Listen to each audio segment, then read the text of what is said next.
माझं त्याला समर्थन आहे. दादाचे म्हणले त्याला तुमचा समर्थन असेल तर तुम्ही हात वर करून त्या ठिकाणी सांगितलं पाहिजे. दादाचे म्हणले त्याला तुमचा समर्थन आहेत का? दादाचे म्हणले तुम्हाला त्याचं समर्थन आहेत का? ही वस्तुस्थिती या ठिकाणी आहे. तालुक्याच्या विकासाच्या बाबतीमध्ये या ठिकाणी या सिल्लोड शहरामध्ये होत आहे हे दादाने त्या ठिकाणी सांगितलंय आणि मीही सांगतो की या सिल्लोड शहरामध्ये पाकिस्तान सारखी स्थिती त्या ठिकाणी निर्माण होती. त्याचं कारण आहे हिंदू भागामध्ये तुम्ही जर गेलात तर तुम्हाला चिखलामध्ये जावं लागतं. आमच्या मुस्लिम भागामध्ये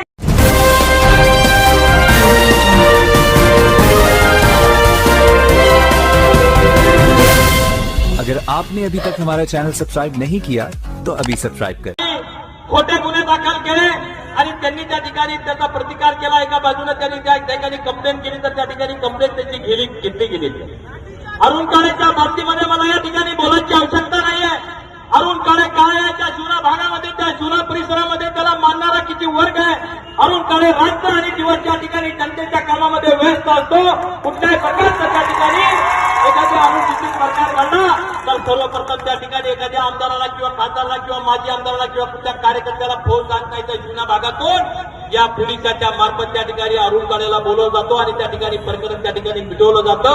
ही वस्तुस्थिती या ठिकाणी म्हणून अरुण काळेवर त्या ठिकाणी गुन्हा दाखल केला.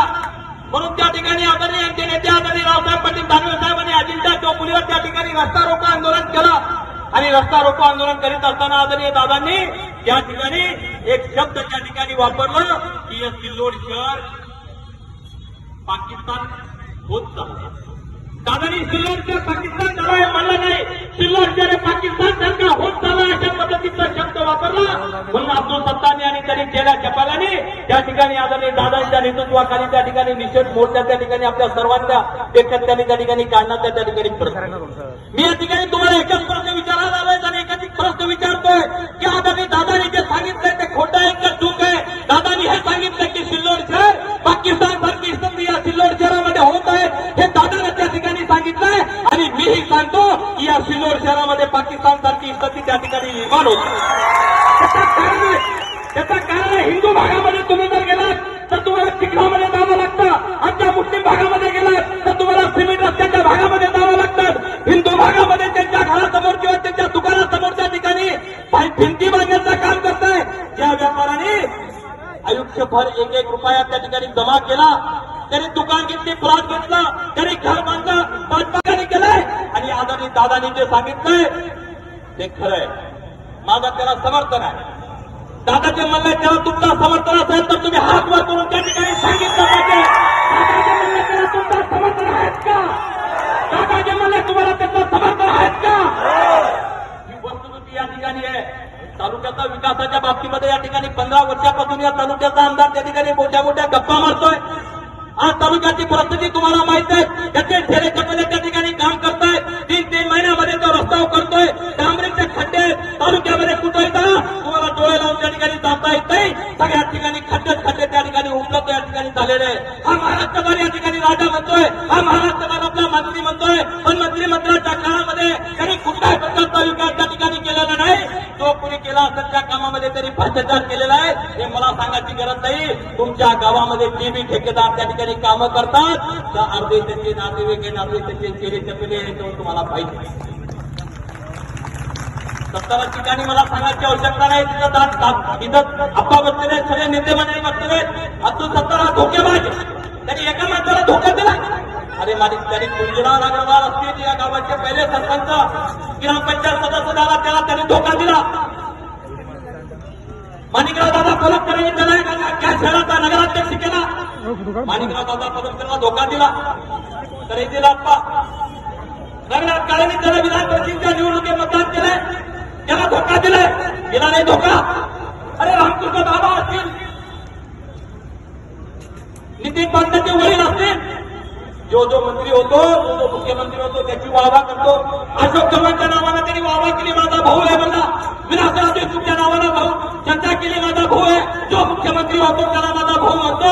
उद्धव ठाकरेंची आमच्या उद्धव ठाकरेंच्या पत्नी त्याला बहीण मानलं होतं.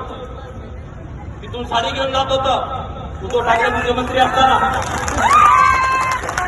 नाही गेले. अरे आता काय झालं 2 वर्षाच्या काळामध्ये तुम्ही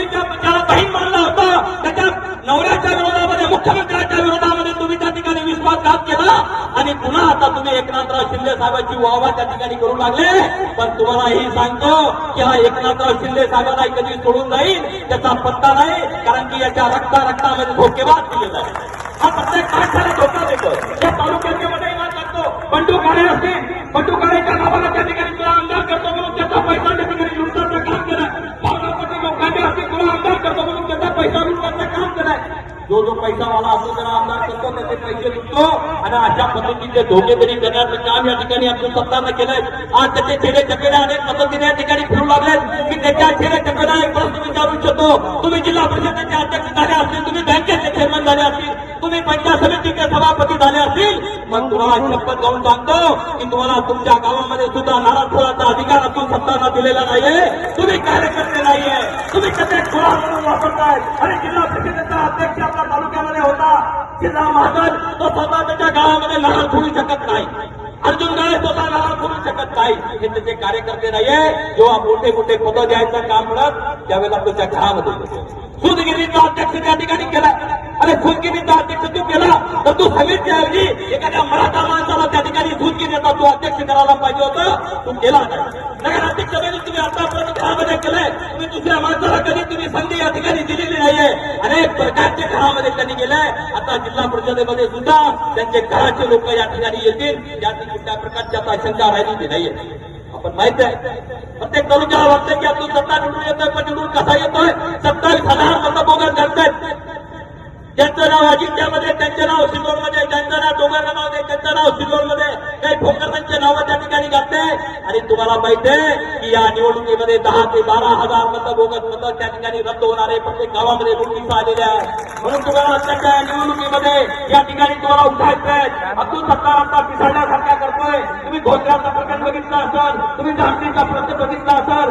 अनेक ठिकाणी लोकांचा त्याला विरोध आहे. फक्त तुम्ही बघते नाहीत. मला तुम्हाला विचारायचं आहे की अब्दुल सत्तारला तुम्हाला पराभव करायचा असेल तर आतापासून तुम्हाला त्या ठिकाणी या क्षणापासून तुम्हाला रात्र आणि दिवस त्या ठिकाणी तुम्हाला मेहनत करावी लागेल. आणि या अब्दुल सत्तारच्या पराभवासाठी तुम्हाला एकत्र